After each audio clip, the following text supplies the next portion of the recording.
Assalamualaikum warahmatullahi wabarakatuh. Bismillahirrahmanirrahim. Anak-anak yang dirahmati Allah, insya Allah selama bulan Ramadan kita akan mendengarkan sirah Rasulullah Sallallahu Alaihi Wasallam.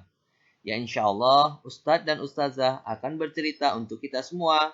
Semoga kita semua dapat memahami dan dapat mengambil hikmah dari setiap cerita yang diberikan Ustadz dan Ustazah.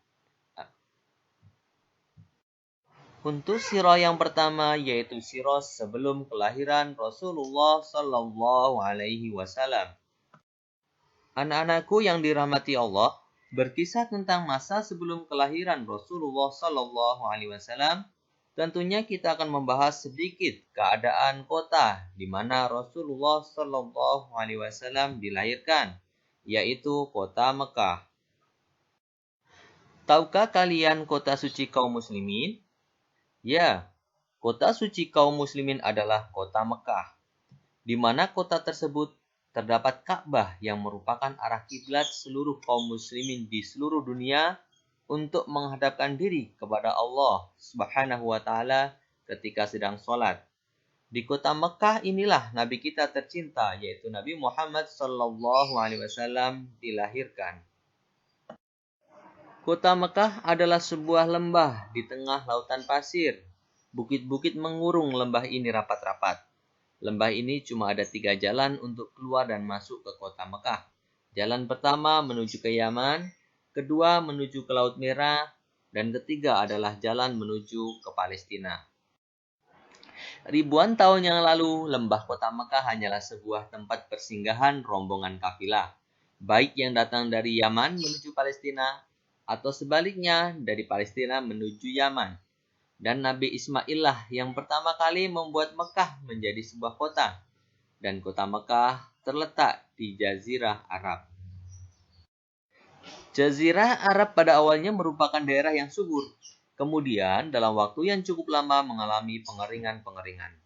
Kini Jazirah Arab sebagian besar merupakan gurun pasir dan gunung berbatu. Namun masih ada tanah-tanah yang subur yang dihuni sejak lama. Tanah-tanah subur itu terletak terutama di daerah pantai, seperti Yaman, Yamamah, Hadramaut, dan Ahsa. Di bagian tengah Jazirah Arab ada sebuah wilayah subur lain yaitu bernama Najd. Wilayah ini dikenal sebagai tempat asal kuda Arab terkenal di mana-mana. Najd dan Yamamah juga terkenal sebagai penghasil gandum. Demikian banyak gandum yang dihasilkan sehingga konon mampu memenuhi kebutuhan seluruh penduduk Jazirah Arab. Pada masa Nabi Muhammad SAW dilahirkan, jumlah penduduk sekitar 10-12 juta jiwa. Dan di kota Madinah terdapat bukit-bukit yang baik untuk ditanami. Sementara itu, kota Taif terkenal karena buah-buahannya. Kemudian, di luar daerah subur Jazirah Arab, dipenuhi gunung dan bukit-bukit batu yang besar. Tidak ada sungai mengalir, suhu udara sangat panas. Penduduk Arab umumnya suka mengembara. Mereka suka berpindah-pindah ke tempat mana saja yang dapat memenuhi keperluan sehari-hari beserta hewan-hewan ternak mereka. Anak-anakku yang dirahmati Allah, setelah mengetahui keadaan Jazirah Arab, tahukah kalian penduduk asli Jazirah Arab? Mereka adalah suku Badui. Mereka adalah prajurit pengelana yang tangguh. Tinggi badan mereka sedang, tapi kekar dan cekatan. Juga kuat dalam menghadapi derita di alam keras. Mereka berani dalam pertempuran dan sabar dalam kekalahan. Meski demikian, orang Badui terkenal dengan keramahannya, suka memberi dan sangat menghormati tamu. Mereka juga tenang, sabar, dan tidak cepat marah. Orang Badui juga sangat mengagumi keindahan syair. Jiwa orang Badui mudah terpanggil pada kebenaran. Mereka adalah orang yang sederhana. Mereka duduk di lantai dengan wadah makanan di lutut. Dengan demikian tidak bisa membedakan mana majikan dan mana bawahan. Baik, sebelum kita berbicara Islam telah menyebar ke seluruh dunia, kita harus tahu perjalanan umat Islam di Jazirah Arab yang diawali oleh kisah Nabi Ibrahim alaihissalam dan kedua putranya. Nabi Ibrahim alaihissalam salah satu nabi yang sangat berani menghadapi kaum yang sesat. Beliau tidak peduli dengan ejekan, bahkan sisaan yang sangat kejam. Dalam kisah dakwahnya yang sangat terkenal adalah ketika Nabi Ibrahim alaihissalam menghancurkan patung-patung yang telah disembah oleh Namrud dan pengikutnya. Sampai suatu saat Nabi Ibrahim alaihissalam mendapatkan hukuman, yaitu dibakar hidup-hidup yang disaksikan oleh Raja Namrud dan rakyatnya. Atas izin Allah Subhanahu wa taala, Nabi Ibrahim alaihissalam diselamatkan oleh Allah Subhanahu wa taala dari api yang sangat panas. Kemudian setelah Allah Subhanahu wa taala menyelamatkan atas kobaran api-api yang menyala, Nabi Ibrahim alaihissalam terus berjuang untuk mencari kebenaran dan memperjuangkan sepanjang hidupnya. Hingga suatu ketika mempunyai seorang istri, yaitu Bunda Sarah. Dalam kisahnya, bertahun-tahun tidak dikaruniai seorang anak. Akhirnya, Nabi Ibrahim alaihissalam atas keikhlasan Bunda Sarah menikah dengan Bunda Hajar. Maka dengannya dikaruniai seorang putra, yaitu Nabi Ismail alaihissalam. Nabi Ibrahim alaihissalam merasa sangat bersyukur atas karunia Allah yang telah diberikan, yaitu seorang putra yang merupakan pewaris risalah kenabian yang akan melanjutkan perjuangan dakwah ini. Nabi Ibrahim, Bunda Hajar, dan Bunda Sarah sangat menyayangi Nabi Ismail alaihissalam. Namun jalannya waktu, Nabi Ibrahim alaihissalam menyadari betapa beratnya perasaan Bunda Sarah karena belum dikaruniai seorang putra. Nabi Ibrahim pun berdoa kepada Allah Subhanahu wa taala agar berkenan memberikan seorang lagi penerus dakwah dari rahim Bunda Sarah. Akhirnya Allah Subhanahu wa taala yang Maha Penyayang mengabulkan doa Bunda Sarah dan Nabi Ibrahim. Pada usia yang lanjut, Bunda Sarah mengandung. Kemudian lahirlah Nabi Ishak. Dari keturunan Nabi Ishak, inilah nanti akan lahir Nabi Yakub, Yusuf, Ayub, Zulkifli, Su'aib, Yunus, Musa, Harun, Ilyas, Ilyasah, Daud, Sulaiman, Yahya, dan Isa. Sementara dari Nabi Ismail lahirlah Nabi Muhammad SAW. Karena itu Nabi Ibrahim disebut Abul Anbiya atau Bapak para Nabi. Kemudian kita akan membahas nenek moyang Nabi Muhammad SAW yang merupakan keturunan dari Nabi Ibrahim alaihissalam dengan Bunda Hajar, yang kemudian lahirlah Nabi Ismail alaihissalam, dan salah satu keturunannya adalah Hashim bin Abdul Manaf, yang merupakan ayah dari Abdul Muthalib. Ia adalah pemuka masyarakat dan orang yang berkecukupan. Masyarakat Mekah sangat mematuhi dan menghormatinya. Beliau sangat disayangi oleh masyarakat karena kebijaksanaannya dan kedermawaannya. Suatu ketika musim kemarau yang mencekam, dia pernah membawa persediaan makanan dari tempat yang amat jauh. Padahal saat itu makanan sangat sulit didapat. Hal ini menambah kecintaan masyarakat Mekah pada saat itu kepada beliau. Pada masa kepemimpinan Hashim, Mekah menjadi pusat perdagangan yang makmur. Pasar-pasar didirikan sebagai tempat berniaga kafilah-kafilah dagang yang datang dan pergi silih berganti, baik musim panas maupun musim dingin. Demikian pandainya masyarakat Mekah berdagang sampai tidak ada lagi pihak lain yang mampu menyaingi mereka. Namun, di samping kemajuan yang sangat pesat dalam hal berdagang, masyarakat mengalami kemunduran yang luar biasa dalam segi moral kemanusiaan, sehingga disebut masyarakat jahiliyah. Apa saja yang menyebabkan bangsa Arab dijuluki masyarakat jahiliyah? Di antaranya, mereka masih percaya tahayul, gemar, mabuk, dan berjudi, merampok, dan tidak mempunyai jiwa kemanusiaan, yaitu membunuh anak-anak perempuan. Ini beberapa hal yang mengakibatkan masyarakat Arab disebut masyarakat jahiliyah. Pada saat yang sama, Abdul Muthalib merupakan salah satu anak dari Hashim bin Abdul Manaf. Nama asli Abdul Muthalib adalah Syaibah, yang nanti ketika dewasa menjadi seorang pemuka Mekah sebagaimana Hashim, yaitu ayahnya. Dalam masa pemerintahannya, Abdul Muthalib melakukan suatu hal yang sangat dikenang sepanjang zaman, yaitu menggali sumur Zam-Zam dengan penuh keyakinan dan semangat tinggi. Dan atas izin Allah Subhanahu wa taala, Abdul Muthalib dapat menemukan sumur Zam-Zam yang telah terkubur ratusan tahun lamanya.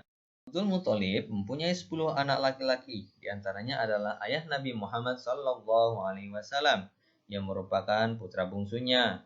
Beliau merupakan putra kesayangan, yaitu bernama Abdullah.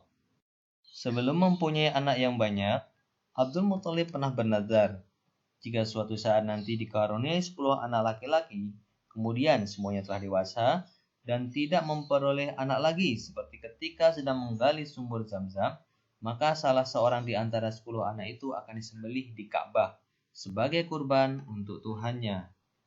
Ternyata takdir menentukan demikian. Akhirnya Abdul Muthalib mendapat 10 anak laki-laki sesuai nazar yang diucapkannya. Oleh karenanya, untuk memenuhi nazar yang telah diucapkan itu, Abdul Muthalib dengan perasaan yang sangat sedih akan menyembelih salah satu dari putranya. Akan tetapi, Abdul Muthalib tidak bisa menentukan siapa yang akan disembelihnya. Akhirnya, Abdul Muthalib meminta anak-anaknya untuk menuliskan nama anak-anaknya di atas gate. Kemudian mengocok anak panah tersebut di hadapan dewa yang diyakininya. Dan nama anak yang keluar adalah Abdullah. Melihat hal tersebut, orang-orang Quraisy melarang melakukan perbuatan tersebut. Ketika Abdul Muthalib hendak melaksanakan niatnya, orang-orang Quraisy semakin keras melarangnya, hingga akhirnya diadakan musyawarah antar pemuka Quraisy dan keluar suatu kesepakatan agar menemui seorang dukun di Yasrib. Ketika bertemu dengan dukun tersebut, apakah yang diperintahkannya? Dukun tersebut memerintahkan agar diganti dengan 10 ekor unta. Kemudian diundi. Jika nama Abdullah masih keluar, maka tambahkanlah jumlah untanya sampai nama unta yang keluar. Ketika jumlah unta sudah mencapai 100 unta, barulah nama unta keluar. Akhirnya, Abdullah diganti dengan 100 unta untuk dipersembahkan kepada Tuhannya. Pada masa pemerintahan Abdul Muthalib, juga terjadi sebuah peristiwa yang sangat luar biasa, yaitu penyerangan Ka'bah oleh Raja Abraha. Hal ini terjadi akibat rasa iri Raja Abraha terhadap kota Mekah, karena setiap tahun bangsa Arab datang mengunjungi kota Mekah. Kemudian, untuk menandingi keagungan dan kesucian Ka'bah, Raja Abraha membuat tandingan, yaitu membuat sebuah gereja yang sangat indah dan penuh perhiasan yang sangat mewah. Gerbang terbuat dari emas, jendela terbuat dari perak, lantai pun sangat berkilau. Hal ini bertujuan agar bangsa Arab tidak berkunjung ke Ka'bah, namun beralih ke gereja yang dibuatnya. Namun ternyata apa yang diharapkan Abraha tidak terjadi. Orang-orang Arab sudah sangat mencintai Ka'bah, sehingga tidak dapat berpaling ke rumah suci lainnya. Bahkan penduduk Yaman berbondong-bondong berziarah ke Ka'bah. Melihat kenyataan tersebut, Raja Abraham sangat kesal dan marah, sehingga berniat untuk menghancurkan Ka'bah. Beberapa bangsawan Arab berusaha menghentikan, namun dikalahkan dan ditawan, seperti halnya seorang bernama Zulzafar. Juga Nufai bin Habib al-Khatami yang memimpin kabilah Syahron dan Nahis juga dapat dikalahkan sehingga dijadikan penuh jalan oleh Abraha. Sebagian kaum Quraisy mengusulkan kepada Abdul Muthalib untuk bertempur. Namun Abdul Muthalib sudah mengetahui kekuatan musuh, yaitu pasukan Abraha yang terkenal sangat kuat. Jika mereka akan melawan, bisa dipastikan akan mengalami kekalahan. Hingga suatu ketika utusan Abraha menemui Abdul Muthalib dan menyampaikan niatnya, yaitu Abraha hanya akan menghancurkan Ka'bah dan menyatakan tidak ada yang selamat bagi setiap orang yang menghalanginya. Kemudian Abdul Muthalib karena sudah mengetahui tujuan Abraha, beliau menyarankan agar semua orang mengungsi di gunung-gunung sekeliling kota. Ketika Abdul Muthalib mengetahui niat Abraha, beliau menemui Abraha bersama beberapa pemuka agama dan menyampaikan beberapa hal. Yang pertama, mengembalikan unta-untanya yang dirampas pasukan Abraha. Dan Abraha pun memenuhinya. Kemudian, meminta mengurungkan niat menghancurkan Ka'bah. Dan jika bersedia, akan diberi sepertiga harta dari daerah Tihama yang subur. Akan tetapi, Abraha menolaknya. Kemudian, Abdul Muthalib menyerahkan keamanan Ka'bah kepada Tuhan pemilik Ka'bah. Hingga akhirnya kota Mekah kosong tanpa penghuni dan siap diserang oleh pasukan gajah. Pasukan gajah pun siap bergerak mendekat. Gajah Abraha tiba-tiba berhenti. Sekeras apapun Abraha memukulnya, gajah itu tetap tenang. Bahkan kakinya berusaha berjalan kembali ke arah Yaman. Padahal sepanjang pertempuran yang telah dilewati, gajah tersebut tidak pernah mengecewakan.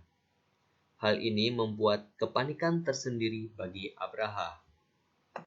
Di saat itu juga Allah mengirimkan kawanan burung yang kepakan sayapnya menutupi sinar matahari, seperti iringan awan mendung yang bergerak cepat. Burung tersebut menjatuhkan batu-batu yang menyala ke arah pasukan gajah.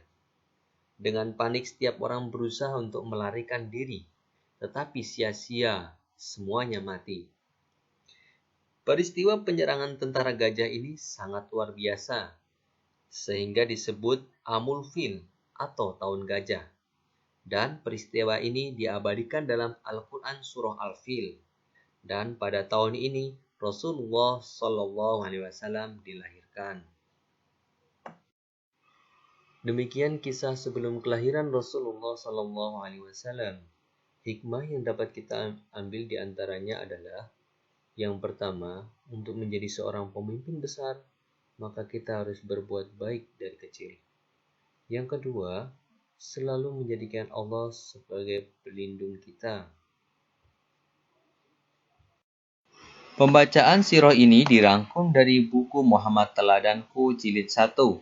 Terima kasih atas perhatiannya. Wabillahi taufik walhidayah. Assalamualaikum warahmatullahi wabarakatuh.